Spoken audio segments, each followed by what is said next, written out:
এনার নাম দুলাল, একজন গরিব চাষি। খুব পরিশ্রমী কিন্তু সৎ একটা মানুষ। তার পরিবারের টাকার অভাব থাকলেও ভালোবাসায় ভরপুর। এর কারণ তার এই হাঁসটিকে সে সন্তানের মতো ভালোবাসে। আর এনার নাম ভারতী, দুলালের স্ত্রী। একটু চিন্তাশীল স্বভাবের মহিলা, স্বামীকে খুব সম্মান করে, নিজের ছোট্ট পরিবারকে স্বর্গের মতো শান্তি করে রাখে। খুব আদর্শ একজন মা। লালটু, তাদের ছেলে, খুব মজাদার, একটু দুষ্টুমি টাইপের ছেলে। গরিব মা বাবার আদরের একমাত্র সন্তান। এই ছেলেটির নাম রাকেশ। প্রচণ্ড গরিব, তবে লোভ বেশি। একরকম বিরোধী চরিত্র। তার আপন বলতে শুধু তার মা। এই লোকটার নাম গণেশ পাল, গ্রামের প্রধান। সবাই তাকে সম্মান করে। খুব যত্নশীল একজন মানুষ। তার পাশে খুব ভালো বিচারক। গ্রামের যে কোনো ঝামেলা সেই বিচার করবে, এমন একজন মানুষ। এরা দুজনে গ্রামের প্রতিবেশী মানুষ, হারান ও মতিকান্ত। গ্রামের সকাল। লালটু ঘুম থেকে উঠে বাইরে এসে তার হাঁসটাকে দেখতে আসে, তখনই তার চোখ কপালে উঠে যায়। মা, ও মা, দেখো বাইরে এসে, দেখো কি হয়েছে, আমাদের সর্বনাশ হয়ে গেছে। কি হয়েছে লালটু তোর আবার? সকাল সকাল কি হয়েছে? খেলার ব্যাট হারালো নাকি? ব্যাটের চেয়েও বড় কিছু হারিয়েছে মা। একটু খাঁচার দিকে দেখো, আমাদের হাঁসটা নেই। হাঁসটা নেই মানে? কই দেখি। এই যে লালটুর বাবা, শুনছো? ওঠো তাড়াতাড়ি, এসে দেখো কি হয়েছে। তোমার কি আবার হলো? সকাল সকাল এত চিল্লাচিল্লি করছো কেন? কোথাও আগুন লেগে গেল নাকি? আগুন লাগার চেয়েও বেশি কিছু ঘটে গেছে। খাঁচার দিকে একবার তাকাও, কি হয়েছে বুঝতে পারবে। কি হয়েছে খাঁচায়? শেয়ালে হামলা করেছে নাকি? আরে এ কি, আমাদের হাঁসটা কোথায়? ওকে তো ঠিক দেখতে পারছি না। দেখতে পারবে কেমন করে? যার ভয় ছিল তাই হয়েছে। হাঁসটা তো আর নেই, চোর এসে চুরি করে নিয়ে গেছে। সর্বনাশ, আমার স্বাদের হাঁসটা। সারা গ্রামে এমন হাঁস আর কোথাও ছিল না। কত লোকে কিনতে চেয়েছিল, তাও আমি বিক্রি করিনি, আর চোর এসে এক রাতেই নিয়ে চলে গেল। আমি কতবার বলেছি খাঁচায় একটা ভালো তালা লাগাও, দরজাটা শক্ত বানাও। আমার কথা তো কানেই যায়নি, এবার বোঝো ঠেলা। না, আমি এটা হতে দিব না। আমি নালিশ করবই। আজকেই গণেশ কাকার কাছে যাব।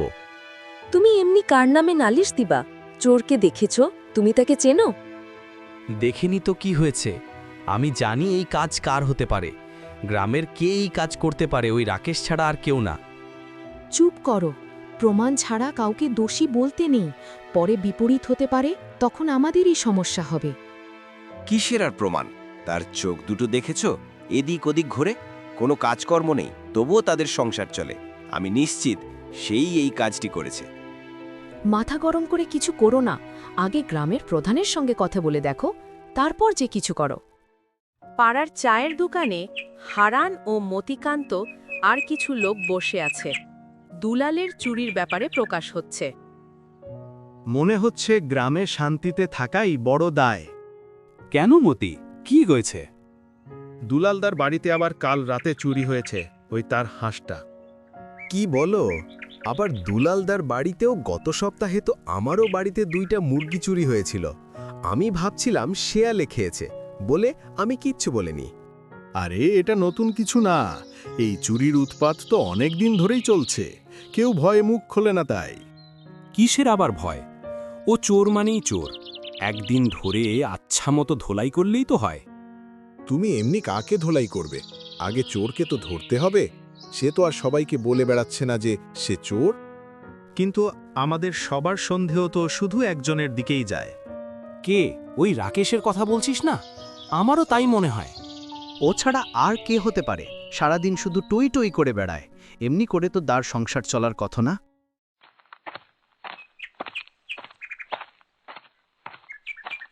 তোমরাই বলো, এই গ্রামে কি করে থাকা যাবে? নিজের জিনিস নিয়েই শান্তি নেই। এসো দুলালদা, এসো, বসো। শুনলাম তোমার হাঁসটা নাকি হারিয়েছে। আর শুনে কি করবি মতি? দুর্ঘটনা তো ঘটেই গেছে। আমার আদরের হাঁস চুরি হয়ে গেছে। মন খারাপ করো না দুলালদা। যা হওয়ার তা হয়েই গেছে, এখন কি করা যায় সেটা ভাবো। আমি তোদের কাছেই এসছি হারান। আমি ভেবে নিয়েছি আমি একাই আর পারবো না। তোমরা সবাই গ্রামের প্রধানের কাছে চলো, এই বিচার করতেই হবে। হ্যাঁ, চলো চলো, আমিও আমার মুরগির বিচার চাই। এভাবে আর কতদিন চলবে? তারা সবাই মিলে গণেশ কাকার বাড়ির দিকে রওনা দেয়। কি ব্যাপার দুলাল, তোমরা সবাই একসাথে? গ্রামে সব ঠিক আছে তো? আর তোমার মুখটা এমন বাংলা 5-এর মতো কেন হয়ে আছে দুলাল? তোমাকে কি আর বলবো গণেশ কাকা, আমাদের গ্রামে আর শান্তিতে বসবাস করার উপায় নেই। কি হয়েছে দুলাল? কেন শান্তিতে থাকতে পারবে না? আমি তোমাদের কথা কিচ্ছু বুঝতে পারছি না, সব খুলে বলো তো। আমার যে হাঁসটা ছিল, যেটা আপনি কিছুদিন আগে কিনে নিতে চেয়েছিলেন, সেটা আর আমার নেই গণেশ কাকা। কাল রাতে সেটা চুরি হয়ে গেছে। বলিস কি, আবারও চুরি? এই নিয়ে 1 মাসের মধ্যেই 4টে চুরির কথা আমার কাছে আসলো। এটা গ্রামে তো মোটেও ভালো হচ্ছে না। শুধু 4টা না গণেশ কাকা, আমারও মুরগি চুরি হয়েছে। আমি এতদিন কাউকে কিছু বলিনি। গণেশ কাকা, আমরা সবাই একটা জিনিস বুঝতে পারছি, এই কাজ রাকেশ ছাড়া আর কেউ হতে পারে না। রাকেশ ওই রুবিনা দিদির ছেলে, তাই না? হ্যাঁ কাকা, ওই রাকেশই। কোনো কাজকর্ম করে না, সারাদিনে শুধু গ্রামের এদিক ওদিক ঘুরে বেড়ায়, বাইরের ছেলেদের সাথে মেশে। ওর এমন করে চলে কিভাবে? তোমাদের কথা আমি বুঝলাম, কিন্তু একটা কথা বলো তো, তোমরা কি তাকে চুরি করতে দেখেছো বা হাতে নাতে ধরেছো? প্রমাণ তো নেই কাকা, তবে আমাদের মন বলছে এই কাজটা ওরে। চোর কি চুরি করার সময় প্রমাণ রেখে যায়? ওর চাল চলন কথাবার্তা একদম অদ্ভুত। দেখো, মন যা বলে তা দিয়ে বিচার করা যায় না, কারণ মন আমাদের সবসময় উচিত কথা বলে না। বিচার করতে লাগে মানুষের সাক্ষী আর প্রমাণ। প্রমাণ ছাড়া একটা ভালো মানুষকে দোষী বানানো অনেক বড় অন্যায়। তাহলে আমরা কি আমাদের বিচার পাবো না গণেশ কাকা? আমাদের গ্রামে এইভাবে চুরি হতেই থাকবে? দেখো, তোমরা যখন এতগুলো মানুষ একজনের দিকে আঙুল তুলছ, তাই এটার একটা ফয়সালা হওয়া দরকার। আমি একটা বিচার ডাকবো।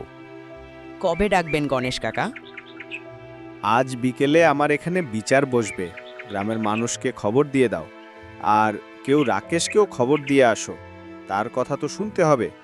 একদিকের কথা শুনে কাউকে দোষী বলা আমার নীতি না। ঠিক আছে গণেশ কাকা, তাই হবে। আমরা অবশ্যই বিচার সভায় আসব।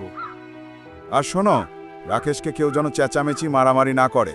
ঠান্ডা মাথায় সব বলবে, আর আমি যা বলবো সেটা সবাইকে মেনে নিতে হবে। গ্রামের লোকেরা কিছু আশ্বস্ত বোধ করে গণেশ কাকার বাড়ি থেকে বেরিয়ে যায়।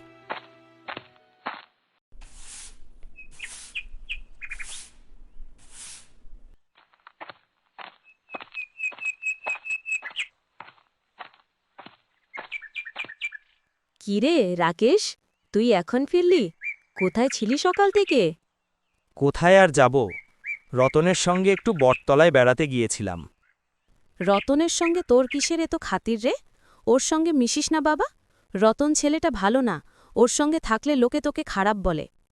মা, তুমি না শুধু সারাদিন বকবক করো। কে ভালো কে খারাপ আমি তোমার থেকে ভালো বুঝি। তুমি আমাকে এত জ্ঞান দিতে এসো না। আমি তোর মা রাকেশ, আমি জ্ঞান না দিলে কে দিবে? তোর বাবা মারা যাওয়ার সময় আমাকে বলে গিয়েছিল তোকে মানুষের মতো মানুষ করতে, কিন্তু আমি তো পারলাম না।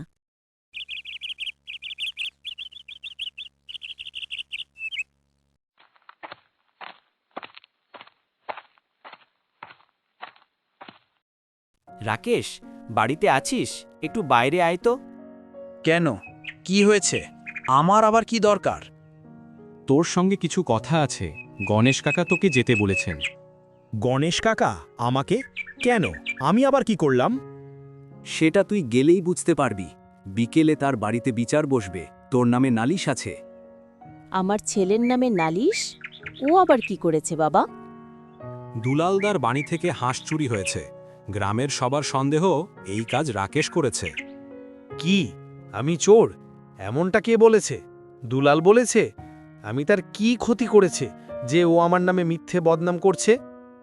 এখন চিল্লিয়ে কোনো লাভ নেই। যা বলবি গণেশ কাকার কাছে গিয়ে বলিস। আমরা তোকে খবর দিতে এসেছিলাম, দিয়ে গেলাম। সময় মতো চলে আসিস।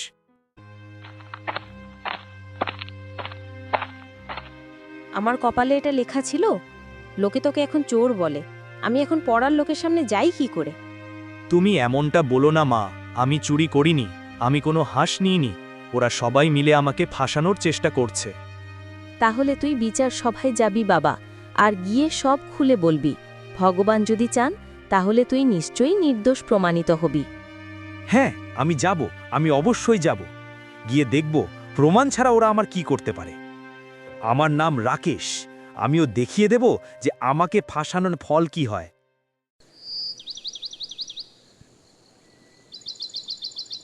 উপস্থিত গ্রামের সকল ছোট বড় ভাইয়েরা, আপনারা তো নিশ্চয়ই জানেন আমরা এখানে কেন হাজির হয়েছি। একটা দুঃখের কথা, দুলালের অভিযোগ কাল রাতে তার বাড়ি থেকে হাঁস চুরি হয়েছে। তার এবং গ্রামের আরও কয়েকজনের অভিযোগ এই কাজ রাকেশ করেছে। এখন আমরা দুই দিকেরই কথা শুনব। সবার আগে দুলাল, তুমি বলো। গণেশ কাকা, আমি আর কি বলবো, আমার সাধের একটা হাঁস, সেটা একদম সন্তানের মতো ছিল, সব চোর নিয়ে গেছে। আমি গরিব মানুষ, এটাই আমার সম্বল। আমার মন বলছে এই কাজ রাকেশ করেছে, কারণ তার আয় রোজগার নেই, কিন্তু তার শখ ফুটানিরও কমতিও নেই। রাকেশের ওপর আঙ্গুল তোলার পেছনে তোমার মনের সাক্ষী ছাড়া কোনো কারণ আছে? আছে হনেশ কাকা, রাত হলে সে আমার বাড়ির আশেপাশে ঘুরঘুর করে। জিজ্ঞেস করলে সে বলে হাঁটতে বের হয়েছি। এত রাতে মানুষের বাইরে হাঁটার কি দরকার? এই যে রাজীব, তোমারও কিছু বলার ছিল না বলো? হ্যাঁ গণেশ কাকা, আমার যে দুটো মুরগি চুরি হলো, তার আগের দিন আমি রাকেশকে আমার বাড়ির পাশে ঘুরঘুর করতে দেখেছিলাম, আর সেখানে এমনভাবে চেয়েছিল যেন সেখানেই মেপে নিচ্ছিল। পরে জানতে পারলাম সেই নজরটা ভালো ছিল না। রাকেশ, তোমার বিরুদ্ধে অনেক কথা হলো, এখন তুমি বলো, তোমার কি বলার আছে? গণেশ কাকা, এরা সবাই মিথ্যে কথা বলছে। আমি চুরি করিনি, আমি গরিব, আমার জোর নেই, তাই এরা আমাকে চোর বানানোর চেষ্টা করছে। দুলালদার বাড়ির পাশ দিয়ে আমি যাই কারণ ওটা বাগানে যাওয়ার রাস্তা, আর বাগানে যাওয়ার কি কোনো অপরাধ? তবে কাল রাতে তুমি কোথায় ছিলে? আমি আমার বাড়িতে আমার মায়ের সঙ্গে ঘুমিয়েছিলাম। রুবিনাদি, তোমার ছেলে কি সত্য কথা বলছে? হ্যাঁ গণেশ, আমার ছেলে চোর না, ও কালকে রাত্রে বাড়িতেই ছিল। আমি নিজেই তাকে ভাত বেড়ে দিয়েছি। ও ঘুমালে তার মাথায় হাত বুলিয়ে দিই।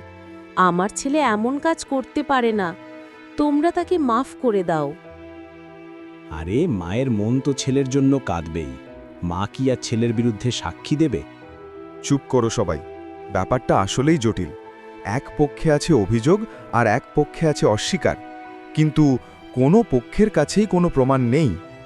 মনের সন্দেহ কাউকে চোর বলা যায় না। তাহলে আমরা কি বিচার পাবো না গণেশ কাকা? চোর কি এইভাবেই পার পেয়ে যাবে? আমি তো আইনের বাইরে যেতে পারি না দুলাল। প্রমাণ ছাড়া আমি রাকেশকে দোষী বলতে পারি না। আমার বিচারে প্রমাণের অভাবে এই বিচার থেকে রাকেশকে মুক্তি দেয়া হলো। বিচার শেষ হয়ে যাবে এমনটা মনে হচ্ছিল, কিন্তু ভিড়ের ভিতর থেকে একটা বৃদ্ধ লোক এগিয়ে আসে। প্রধান সাহেব যদি অনুমতি দেন, তাহলে আমি একটা কথা বলতে চাই। অবশ্যই কাকা, আপনি আমাদের গুরুজন, আমরা সবাই আপনার কথা শুনব। প্রধান সাহেব, আপনি ঠিকই বলেছেন, প্রমাণ ছাড়া বিচার হয় না। কিন্তু আমি একটা কথা জানি, দুনিয়ার আদালত থেকে পার পাওয়া গেলেও মনের আদালত থেকে পার পাওয়া যায় না। যে পাপ করে তার মনে সব সময় একটা ভয় কাজ করে। চাচা, আপনি কি বলতে চান? একটু খুলে বলুন তো। আমি একটা পুরনো বিদ্যার কথা জানি, যেটা আমাকে আমার দাদা শিখিয়েছিলেন, আর এটা দিয়ে চোর ধরা যায়। এসব আপনি কি বলছেন চাচা? কোনো বিদ্যা দিয়ে আবার চোর ধরা যায় নাকি? এগুলো সব ফালতু কথা। যার মন পরিষ্কার তার আবার ভয় কিসের? তুমি এত উতলা হলে কেন রাকেশ? তুমি যদি চোর না হও, তাহলে তো তোমার চুপ করে তামাশা দেখার কথা। রমেশ চাচা, কিসের বিদ্যা আপনি কি আমাদের দেখাতে পারেন? অবশ্যই প্রধান সাহেব, কিন্তু আমার একটা শর্ত আছে। আমি যা করার করব, কেউ কিছু কথা বলতে পারবে না, সবাইকে চুপ থাকতে হবে। এমন হলে ভগবানের আশীর্বাদে আসল চোর কিছুক্ষণের মধ্যেই ধরা যাবে। ঠিক আছে, আমি রাজি। আমি সবাইকে বলছি, রমেশ চাচা যা বলছে সবাই তাই মানবেন, কেউ কোনো কথা বলবে না। খুব ভালো, তাহলে শুনো সবাই, আমি একটা মন্ত্র পড়ব আর সবার ওপরে ফু দিব। আমার এই মন্ত্রের শক্তিতে যে লোকটা আসলে হাঁস চুরি করেছে তার মাথায় একটা হাঁসের পালক গজাবে। ভয়ে রাকেশের মুখটা শুকিয়ে কাঠ হয়ে যায়। সবাই চোখ খোলা রাখো আর মুখ বন্ধ রাখো। আমি আমার কাজ শুরু করছি। রমেশ চাচা বিড়বিড় করে মন্ত্র পড়তে থাকে। রমেশ চাচা লক্ষ্য করেন রাকেশ প্রচণ্ড ভয় পেয়ে আছে, আর সবার আড়ালে সে নিজের মাথায় বারবার হাত দিচ্ছে। ওই যে চোর ধরা পড়েছে, আমি চোরকে ধরে ফেলেছি। সবাই একে অপরের মাথার দিকে তাকায়, কিন্তু কারো মাথায় কোনো পালক গজায় না। কোথায় চাচা? আমি তো কারো মাথায় কোনো পালক দেখছি না। কারো মাথায় কোনো পালক গজাবে না, কারণ মাথায় হাঁসের পালক গজানো সম্ভব না। এটা ছিল শুধু একটা চোর ধরার ফাঁদ। ফাঁদ? কেমন ফাঁদ কাকা? তোমরা সবাই দেখতেই পাচ্ছ, একমাত্র শুধু রাকেশই গত কয়েক মিনিট ধরে তার মাথায় হাত দিচ্ছে। দেখো, সে এখনো মাথায় হাত দিয়েই আছে। রাকেশ, রমেশ চাচার কথা কি সত্যি? জবাব দে।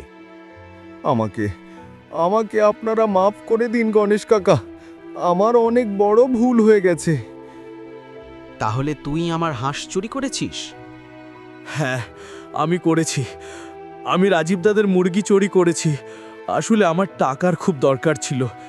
আমি খারাপ মানুষের পাল্লায় পড়ে এমন কাজ করেছি। আমাকে আপনারা আরেকটা সুযোগ দিন, আমি আর কোনোদিনও এমন কাজ করব না। চুরি করা একটা জঘন্য অপরাধ। রাকেশ, তুমি শুধু কয়েকটা হাঁস মুরগি চুরি করনি, তুমি চুরি করেছ মানুষের বিশ্বাস ও শান্তিও। তুমি তোমার মায়ের মুখে চুনকালি মাখিয়েছ। তোমার তো শাস্তি হওয়া উচিত। আমাকে আপনারা যে শাস্তি দেবে তা আমি মাথা পেতে নিব প্রধান সাহেব। শুধু আমাকে জেলে দেবেন না, আমার মায়ের দিকে তাকিয়ে আমাকে মাফ করে দিন। ঠিক আছে, আমি তোমাকে জেলে দেব না, কিন্তু তোমার শাস্তি তোমাকে পেতেই হবে। আমি রায় দিচ্ছি, তুমি যা যা জিনিস চুরি করেছ ওই সবগুলাই বাজার মূল্যে কাকা তোমাকে 1 মাসের মধ্যেই ফিরিয়ে দিতে হবে। কিন্তু আমার কাছে তো টাকা নেই প্রধান সাহেব, আমি 1 মাসের মধ্যে টাকা কি করে দেব? টাকা নেই তো কি হয়েছে, কাজ করে দেবে, আমি কাজের ব্যবস্থা করে দেব। আর আগামী 1 মাস তুমি নিজ হাতে গ্রামের রাস্তাঘাট পরিষ্কার করবে, এটাই তোমার প্রায়শ্চিত্ত। কথায় বলে, লোভে পাপ, পাপে মৃত্যু। রাকেশের জীবন থেকে আপনি কি শিখলেন তা অবশ্যই কমেন্ট করে জানাবেন। আর গল্পটি ভালো লাগলে লাইক করতে ভুলবেন না। আর চ্যানেলটি সাবস্ক্রাইব না করলে করে রাখুন, যাতে নতুন নতুন ভিডিও সবার আগে আপনার কাছে পৌঁছায়। ভালো থাকুন, সুস্থ থাকুন, দেখা হচ্ছে নতুন কোনো ভিডিওতে। ধন্যবাদ।